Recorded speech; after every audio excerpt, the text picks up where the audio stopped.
Fala galera, meu nome é Rafael Leme, eu faço parte da equipe do Stats Cartola, mais focado na parte de conteúdo. E tô vindo aqui hoje fazer minha estreia no canal do YouTube, meu primeiro vídeo, eu espero que o primeiro de muitos, para falar com vocês sobre as mudanças que o Cartola trouxe em 2021. Basicamente eu vou falar de 3 mudanças. A primeira, a mudança no atributo dos goleiros, scouts diferentes esse ano. A segunda mudança, mercado fechando mais tarde e banco de reservas. E a terceira mudança, a criação dos scouts de pênalti cometido e sofrido. Como isso vai impactar a nossa estratégia na hora de tentar mitar em 2021?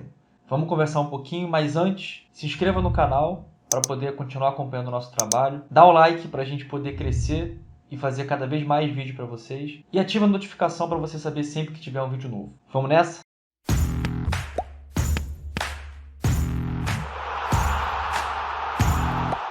Bom, vamos começar pelos scouts que eu considero que vão impactar menos, que são pênalti cometido e pênalti sofrido.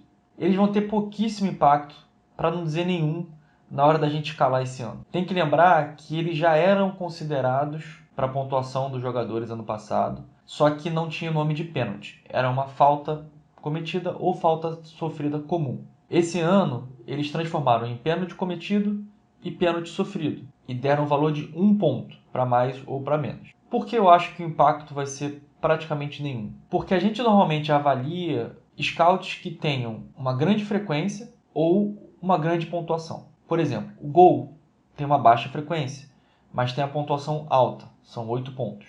Se você olhar, por exemplo, passe incompleto tem uma pontuação muito baixa, mas ao mesmo tempo é um scout muito frequente. Então ele impacta pouco, mas ainda impacta alguma coisa. Pênalti cometido e pênalti sofrido, eu acho que não. Por quê? Ano passado, a gente teve mais ou menos um pênalti a cada 4 partidas.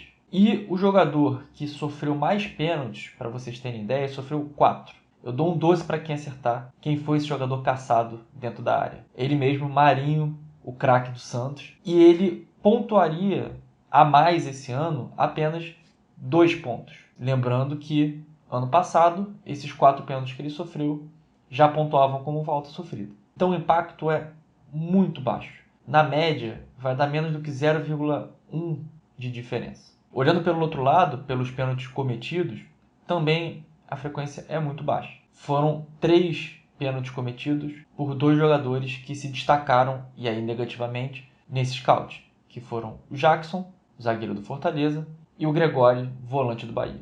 Não se preocupe muito com pênalti na hora de escalar. A outra mudança foi a criação do banco de reservas junto com o adiamento do fechamento do mercado. Por que eu falo junto? Porque, para mim, essas duas mudanças têm impacto se a gente olhar elas ao mesmo tempo. Enquanto a criação do banco de reservas vai te permitir colocar uma alternativa para aquele jogador titular que você está na dúvida se joga, mas quer muito apostar, o adiamento do fechamento do mercado vai permitir a gente ter pelo menos um jogo que a gente vai saber todos os titulares que vão entrar em campo. A gente já começa com um jogo a menos de dúvida. E nos jogos que a gente tem dúvida, a gente vai ter a oportunidade de apostar em alguém para ficar no banco. Lembrando sempre que esse jogador do banco ele tem que ser mais barato que o seu titular mais barato da posição.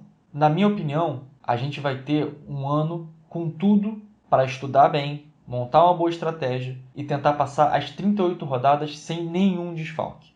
É possível, galera. Eu sei que nem todo mundo ficou tão satisfeito da forma que veio o banco de reservas. Eu acho que a gente podia discutir outras alternativas, mas já é uma primeira possibilidade para ajudar a gente a não ter aquele momento desagradável de receber a escalação do time e ver que seu jogador não vai jogar na rodada. Vamos então para a terceira mudança. Essa eu diria que é a mais importante. Foi a que a gente mais teve que estudar para entender qual era o impacto. E aí eu vou deixar um gostinho. Para quem é sócio, vai no nosso site. A gente deixou um artigo completo com todas essas informações e mais tabelas, mais dados para vocês verem direitinho tudo que a gente está explicando aqui. Combinado? Então vamos para os dados e números que a gente levantou. No gol, tem 3 alterações principais. Eu vou começar pelo scout, que tem mais impactos negativos do que positivos. Com o fim da defesa difícil, que valia 4 pontos, e a criação da defesa, que vale 1 ponto, na média, os goleiros perderam ou perderiam, se a gente aplicasse esse critério no ano passado, mais ou menos 0,7. Só que o ponto importante é que essa distribuição ela não é igual para todos os goleiros. Tem goleiros que iam ganhar com essa mudança e goleiros que iam perder. Mas vamos ser sinceros, poucos goleiros iam ganhar. Basicamente, aqueles goleiros que convertiam pouquíssimas finalizações em defesas difíceis. E vão perder muito aqueles goleiros que convertiam qualquer chute em defesa difícil. Então, vocês conhecem exemplos. O Clayton é um que ganharia com essa mudança. Deverá pontuar melhor esse ano do que ano passado. E o Tadeu, por exemplo, teria uma pontuação mais baixa se já estivesse valendo em 2020. Então é muito importante a gente entender que, apesar do impacto geral ser de quase menos 1, a gente tem uma diferença muito grande de como isso vai impactar cada goleiro. E aí um ponto muito importante, a diferença entre eles vai ficar menor. Junto com isso, a gente tem o fim dos passes incompletos. Foi quase uma tortura em 2020 ficar torcendo para cada tiro de meta cair no peito do jogador do seu time ou do time do seu goleiro.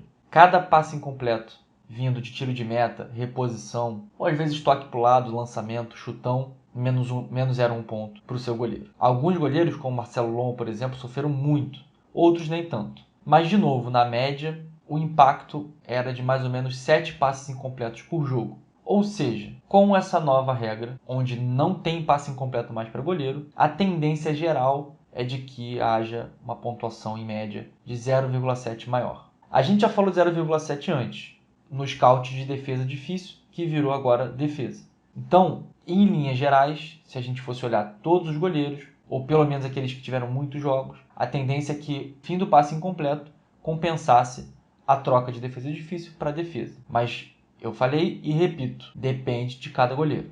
Alguns goleiros vão ter um impacto negativo de defesa difícil para defesa e tinham poucos passes incompletos, então não vai compensar. Para isso, a gente tem que ir para o terceiro scout que mudou no goleiro, que é a redução da punição por gol sofrido de menos 2 para menos 1.